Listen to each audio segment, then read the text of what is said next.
ho anay amin'ny faritra efa nisy fanambarana nataon'ny lehiben'ny faritra roa amby roapolo iny a tena fala zahay satria ministra efa niara-niasa taminay teo aloha no lasa prime ministre amin'izao fotoana efa hitanay ny zavatra vitany a efa fantatray ny filosofiany a afaren'ny resahan'ny teo reny zany fa ny zava-dehibe indrindra aminay amin'ireny dia azo ny tsara ny atao hoe fitsiny ara-pahefana sy ny fampahariam-pahefana dia izay a ny tena zava-dehibe amin'ny faritra sy ireo vonjim-paritra isan-karazany satria ny fampandrosoana amin'izao a dia tsy maintsy ataontsika izay fampandrosoan'ny fotony zay. Ny fahitako ny andriamanitra premier ministre aloha na io ny mampanao politika azy fa teknisianina izy io ary zahay Sénat dia manantena fa andeha amin'izay le décentralisation satria mba anisany andraikitra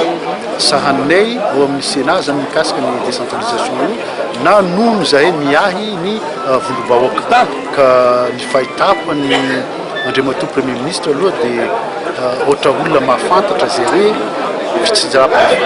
ka manantena zay fa hitondra zavatra vaovao izy amin'ny maha-préministre azy. Manantena fiovana, manantena fampandrosoana tokoa ny vahoaka malagasy zany amin'izao fisian'ny premier ministre zao miandrana andraitsika ary mino zay raha ohatra ka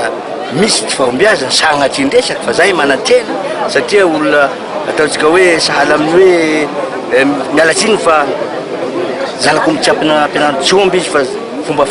fiteny moa zanako tsy ampianarana magna izy eo amin'ny fitatandra ara-panjakana fa raha ohatra ka sanatria misy koa tsy fahombiazana sagnatry indresaka dia eo koa zany a fanatrika aminay somba vahoaka satria zay moa ny tokisan'ny vahoaka soutien tia arakaraky ny fahitanay azy mandroso ny firenena dia